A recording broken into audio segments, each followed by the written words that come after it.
어디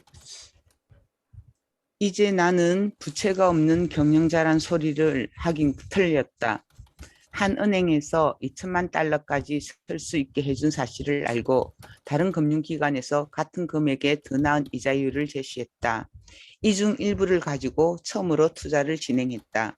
레버리지를 사용하기 시작한 것이다. 이 부채는 온전히 이자보다 높은 이익이 발생하는 곳에서 투자되었다.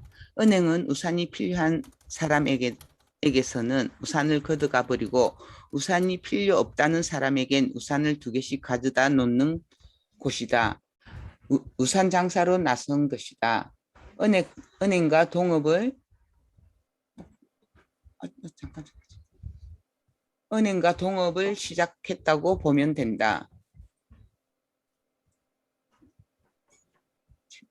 안 넘어갔어.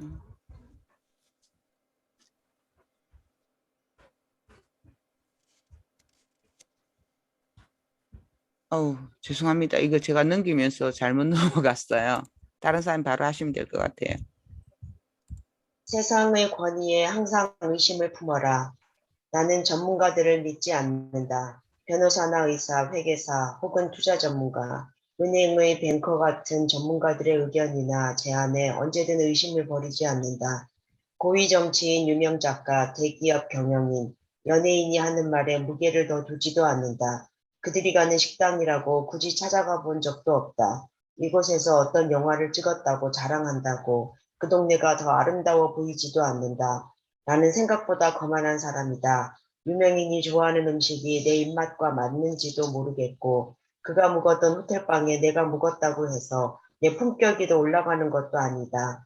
그들의 유명세나 세상의 영향력이 내게 개인적인 영향을 끼치지 않는다. 아무리 전문가의 의견이라도 다른 전문가가 다른 의견을 가진 것을 알고 난 후부터는 의사, 변호사, 회계사, 투자 전문가, 종교인들의 모든 의견은 그저 하나의 의견일 뿐이라고 생각한다. 아무리 고급 전문 용어로 포장되어 있어도 겁먹지 않는다. 결코 내가 그들보다 잘났다고 생각해서가 아니다. 그러나 내가 그들보다 못났다고 생각하지도 않는다. 이것은 상대적 비교가 아니기 때문이다. 아무리 위대한 정치인이나 유명한 연예인도 자기 밑은 자기가 닦을 것이다. 저명한 학자라도 그와 다른 의견을 가진 그만한 학자가 항상 있고 시간당 1,000달러를 받는 변호사라고 해도 그의 의견을 반박할 상대가 있으며 경력 많은 의사라도 그와 의견을 달리하는 동료가 많을 것이기에 나는 그 누구의 절대적 권력도 인정하지 않는다. 나는 나 스스로다. 나는 나 스스로 존재하는 사람이다. 나는 독립적 인격체다. 내가 스스로를 이렇게 존중하면 내 안에 사는 사랑하는 자존감이 생긴다. 이 자존감은 다른 사람을 존중하면서도 그 어떤 권위에도 무조건 굴복하지 않게 한다. 사랑하는 부모님도 존경하는 선생님도 신부님, 목사, 스님에게조차도 내 자유의지를 넘길 수 없다. 산에게라도 신에게라도 그것을 빼앗길 수 없다. 내가 하나님을 위해 존재하는 것이 아니라 나의 행복을 위해 신도 존재하기 때문이다.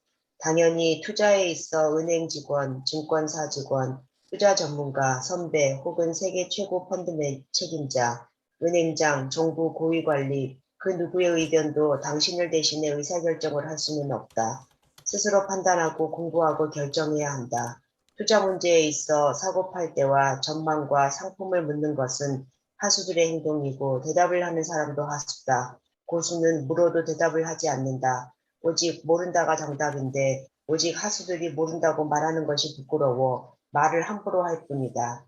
투자도 공부고 경험이다. 투자가 되고 자본을 모으는 기술은 결국 공부와 경험에서 나온다. 그리고 이 모두를 혼자 스스로 해내야 한다. 남의 의견을 듣고 투자에 성공한 사람은 남의 의견을 듣고 망할 수밖에 없다. 스스로 거물이 되어 남이 당신을 자랑하게 만들어라. 세상의 권위를 존중하되 의심하는 태도를 끝나는 날까지 유지하기 바란다. 절대로 길들여지지 말고 스스로 규칙을 만드는 사람이 되길 바란다. 스스로 규칙을 만들다 보면 규칙이 사라지는 날이 올 것이다. 그날 비로소 당신은 혼자 스스로 서게 된 것이다. 좋은 돈이 찾아오게 하는 7가지 비법. 첫 번째, 품위 없는 모든 버릇을 버려라.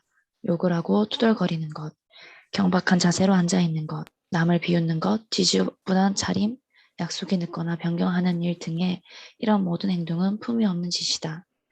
도움을 구하는데 망설이지 마라. 묻고 요청하고 찾아가고 부탁하라. 반드시 물음에 답을 주고 도움을 주고 반기는 사람이 있다. 희생을 할 각오를 해라. 작은 목표에는 작은 희생이 따르고 큰 목표에는 큰 희생이 따른다. 공부를 위해서는 잠을 포기해야 하고 돈을 모으기 위해선 더 많은 시간을 이해해야 한다. 기록하고 정리하라. 투자 내역, 정보, 갑자기 생각난 아이디어, 명함, 사이트 암호들, 구매 기록 등을 모두 정리하거나 기억하라. 이것은 재산이며 동시에 당신을 보호한다. 장기 목표를 가져라. 산을 오르려면 봉우리가 보여야 한다. 즉각적인 자극에 유혹당하지 말고 평생 지킬 만한 가치를 찾아라. 제발 모두에게 사랑받을 생각을 버려라. 눈치 보지 말고 비난에 의연하고 무리와 어울리는 것에 목숨 걸지 마라. 진정한 친구는 2명도 많고 가족의 지지가 모든 것의 기초다. 부정적인 사람과 결별하고 당신보다 나은 사람들과 어울려라. 시간이 많다고 생각하지 마라. 투자는 지금도 늦었고 저절로 수고 없이 느는 것은 나이밖에 없다. 1살이라도 젊어서 투자하면 1살이라도 어릴 때 부자가 된다. 직장인들이 부자가 되는 2가지 방법. 우리가 직장에 다니는 이유는 크게 3가지다. 안정적인 삶에 더 가치를 두고 있다는 뜻이고, 창업에 대한 희망보다 두려움이 더 크다는 뜻이며, 창업 욕망이 있어도 아이디어나 자본이 없기 때문이다. 할 수 없이 직장을 다녀야 한다면 직장인으로 백만장자가 되는 방법은 임원이나 사장이 되는 것이다. 그러나 임원이 되거나 사장이 되고자 할 때 본인이 직장인으로 행동하면 가능성은 거의 없다. 급여를 받고 지시를 받고 정해진 시간에 일하는 피고용인이 아니라 급여를 주고 지시를 하고 시간에 상관없이 일하는 고용주처럼 일해야 한다. 즉 스스로 1인 기업이라 생각하면 된다. 그러면 상사나 회사는 내 고객이 된다. 시키는 일을 하는 피고용인이라고 생각해서는 안 된다. 자신은 나라는 비즈니스를 경영하는 경영자다. 기획팀 직원이 아니라 회사와 기획 서비스를 계약한 비즈니스 파트너라고 생각해라. 내 서비스에 만족하면 회사는 계약을 갱신할 것이고 비용을 올려도 기꺼이 지불하려 할 것이다. 나를 1인 기업의 경영자라고 생각하면 항상 서비스 개선을 위해 고민하고 노력할 것이다. 나로 인해 고객의 수입이 더 발생할수록 나도 수입이 더 발생하고 승진을 이어가게 된다.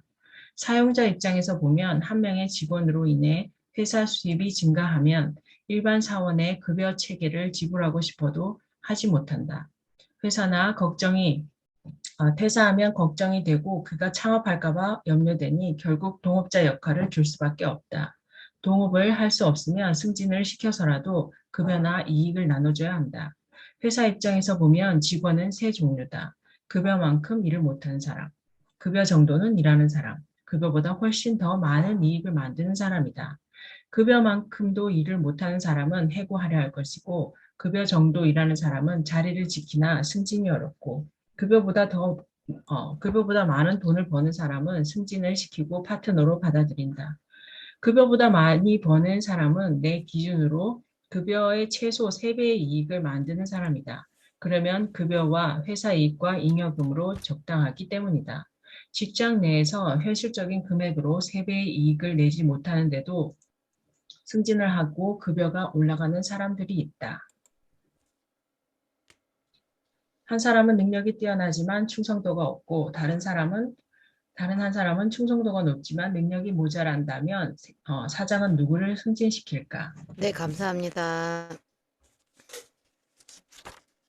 충성도는 필수 요건이고 능력은 선택 요건이기 때문에 능력이 조금 모자라도 충성도가 강한 직원을 승진시킨다. 이유는 간단하다. 충성도 없이 능력이 높은 직원은 성과가 올라가면 올라갈수록 결국 창업을 하거나 동업을 요구할 수준까지 갈 것이기 때문이다. 그래서 평균보다 조금 나은 성과와 충성도만 있으면 막강한 임원 후보군이 된다. 여기에 말뚝을 박을 만한 2가지 행동만 있으면 어느 직장에 가서도 성공한다. 그중 하나는 보고하는 시간이다. 상사에게 지시를 받고 업무를 끝냈으면 끝냈다는 확인 보고를 해주는 것이다. 했으면 그만이지라는 행동은 상사의 기준에서 보면 하지 않은 것이다. 이 작은 행동이 상사에게 가장 강력한 영향을 준다. 부하 직원이 있는 사람들도 이 문제로 가장 힘들어하면서 정작 자신은 상사에게 하지 않는다. 상사라도 매번 확인하는 것은 쉽지 않고 본인도 잊어버린다. 그런데 어느 날 자기가 지시한 내용이 보고도 없이 누락되어 있으면 어떻게 될까? 단 한 번만 그런 일이 있어도 일을 못하는 부하로 낙인 찍힌다. 그동안 99% 제 시간에 잘 수행한 업무는 의미가 없어진다. 반면 지시를 이행하고 바로바로 확인해주면, 특히 잊고 있던 업무를 마쳤다고 확인해주면 상사의 인식 속에는 믿을 만한 부하로 각인된다. 또 하나는 인사다. 상사를 어려워하지 말고 엘리베이터에서 만나든 식당에서 만나든 다가가서 인사하라. 이것은 유치원에서 배우는 것이다.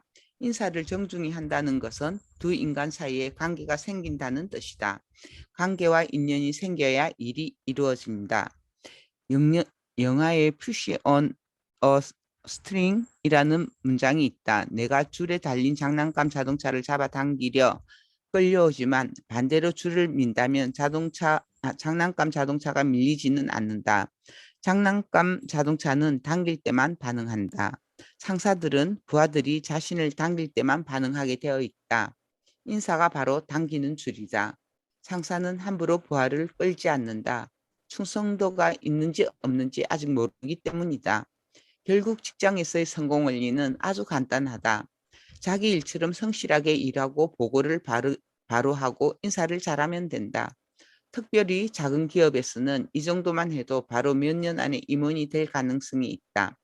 경영자 관점에서 이런 직원은 보석이다.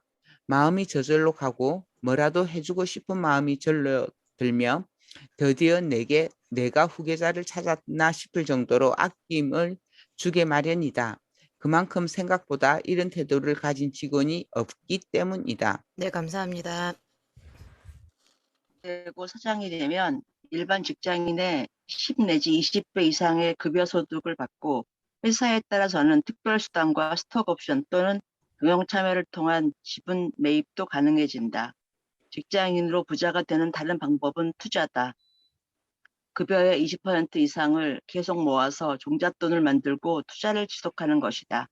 직장에서 급여를 받는 사람이 투자를 하지 않고 부자가 될 방법은 부자와 결혼하거나 복권 당첨밖에는 없다. 승진을 통한 성공을 꿈꾸지 않거나 기회가 없다 생각되면 부지런히 투자에 대한 공부를 해야 한다. 투자를 하지 않고 퇴직금만 바라보며 노후를 맞이하려 했다가는 인생 후반기가 비참해질 수 있다. 이 세상에 보장된 직장은 없다. 급여의 20%는 아주 없다고 생각하고 20년 이상 바르게 모으면 대부분 부자로 은퇴할 수 있다.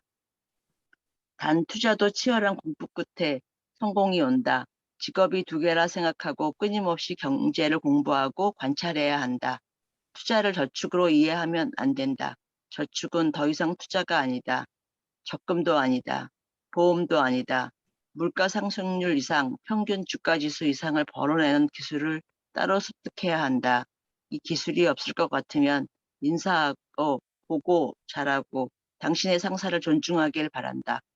물론 이 두 방법을 모두 실행하면 안정적 직장인이면서도 반드시 백만장자가 될 수 있다는 것을 약속한다. 감독이 중요한가, 선수가 중요한가?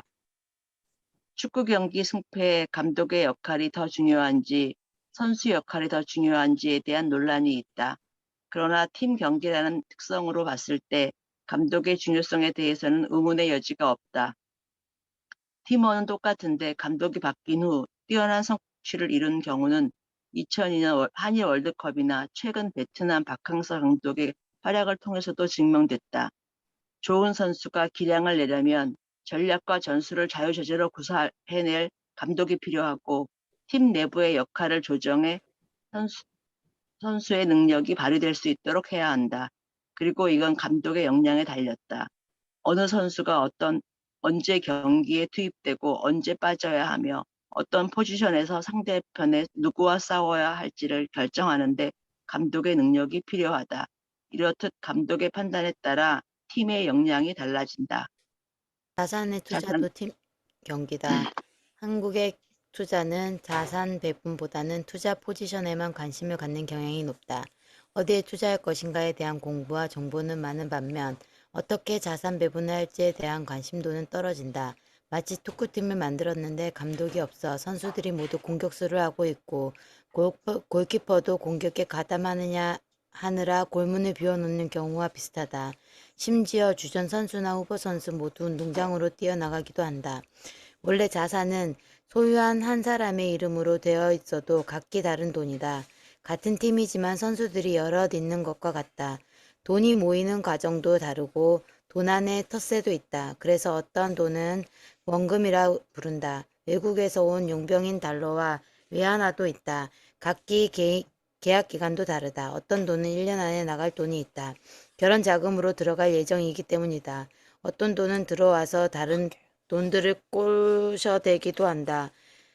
3년 안에 집을 사야 하기 때문이다. 어떤 돈은 평생 터줏대감을 할 것이다. 끝까지 살아남아 은퇴와 유산으로 남겨질 돈이기 때문이다.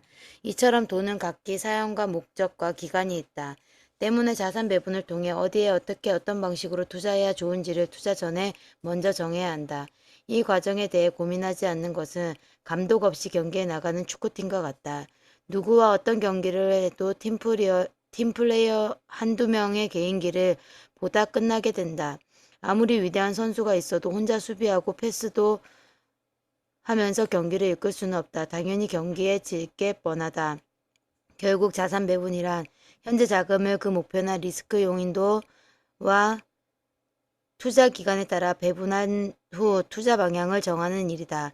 자산의 종류별로 정치적, 사회적 여건에 따라 수익률이나 위험성이 변동하기에 특정 자산에 집중하는 위험을 피함으로써 투자자의 목표에 맞는 자산과 조합을 만들어야 한다. 이것이 포트폴리오다. 투자마다 나이나 수입도 다르고 사용 계획이나 기대 수익률도 모두 다르다. 첫째, 나의 재무 상태를 점검하고 둘째, 나의 목적을 명확히 하고 셋째, 리스크 허용 한도를 설정한다. 이런 변수를 고려해서 투자 항목에 따른 분류를 해야 한다. 기업의 펀드 관리자들은 아마 투자보다 자산 배분이 더 중요하다고 생각할 것이다. 자산 배분을 잘하면 투자는 오히려 쉽기 때문이다. 개별 투자 종목의 선정이나 매수, 매도 시기보다도 어느 자산에 어떻게 들어가느냐가 수익의 대부분을 만들어낸다.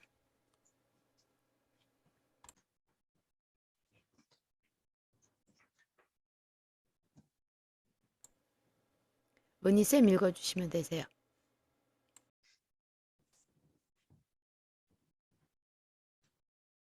다음 분이 읽어주세요.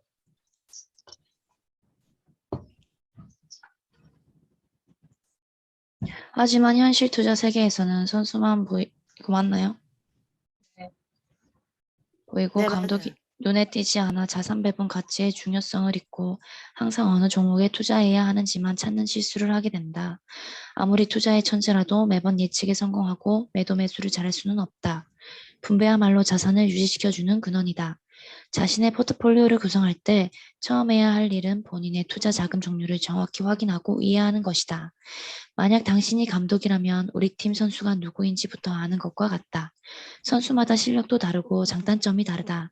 마찬가지다. 돈도 그 용도가 각기 다르고 참을성도 다르다. 어떤 선수를 공격수에 배치할지, 수비수 몇 명을 어떤 방식으로 내보낼지 고민해야 한다. 골키퍼 외에 선수 10명의 포진을 4-3-4로 해야 할지 아니면 4-2-4 혹은 3-5-2로 할지 상대팀에 따라 경기를 계획해야 한다. 주식에만 100% 투자할 게 아니라 채권이나 부동산, 예금 상품으로 나누고 각 자산을 얼마나 오래 유지할 것인가도 미리 고민하고 각 자산에 따른 기대 이익률도 설정하는 모든 것이 자산 배분이다. 나는 투자에 있어 선수보다 감독이 훨씬 더 중요하다고 본다. 아주 극단적으로 표현하면 자산 배분을 잘하는 것이 투자 이익의 전부다. 실제로 자산 운용을 잘하는 기금들은 명확한 배분 정책을 갖고 있다. 자금 운용의 첫째 의무는 잃지 않는 것이다. 자산 배분 정책이 없으면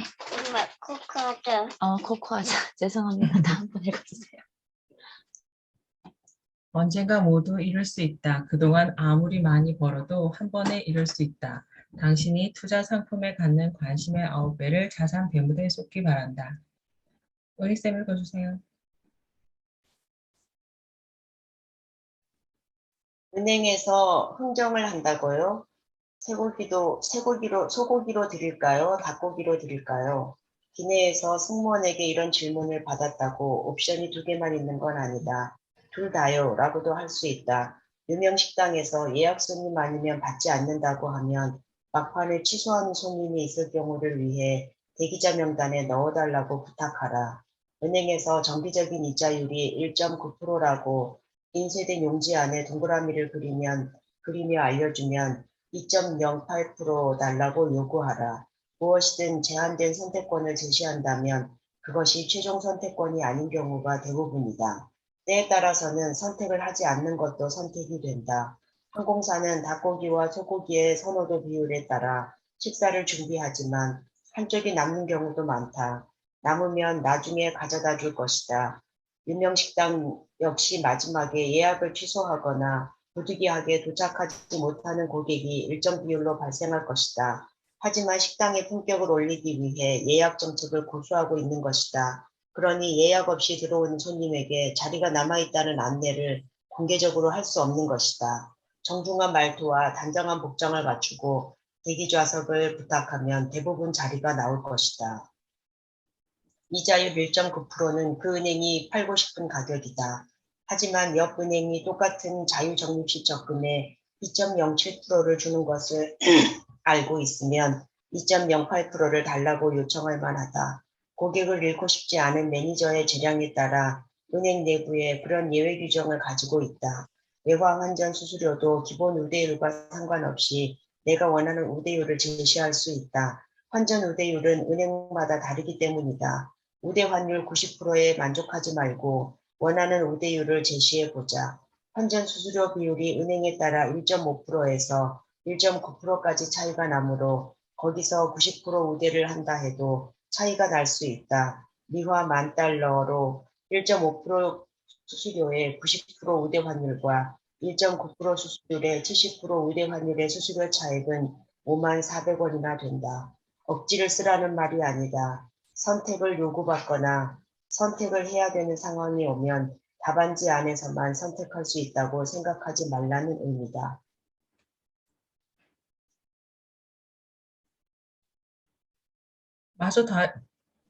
마저 다 읽어주시면 될 것 같은데. 뒤에까지. 억지는 오히려 이를 그르치고 무례한 사람이 되게 하지만 정보에 기반한 요청은 나에겐 이득이 되고 상대에겐 최소한 손해가 되지 않는다.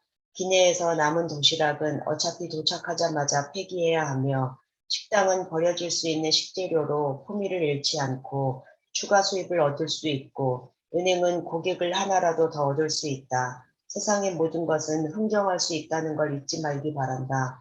나의 운명은 나의 선택을 통해 결정된다. 남이 만들어 놓은 선택 안에서만 선택해야 한다고 믿으면 내 인생이 아니라 남이 만들어 놓은 인생을 살 수밖에 없다. 당연히 선택권을 늘려야 하고 그 선택이 나에게 이익이 되도록 하기 위해 다른 선택지를 요구할 수 있어야 한다. 때때로 선택하지 않아도 되는 선택이 가장 좋은 선택일 수도 있음을 기억하길 바란다. 감사합니다. 사진.